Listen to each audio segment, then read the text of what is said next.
You ask Tiger to solve. This deals with linear equations with one unknown.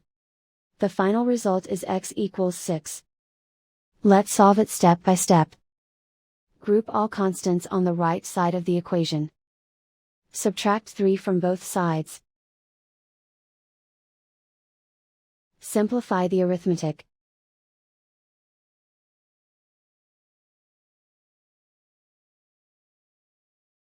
Isolate the x.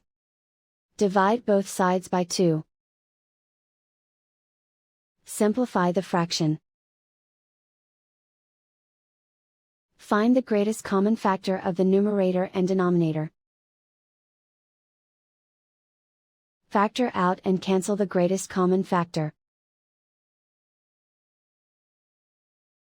And so the final result is x equals 6.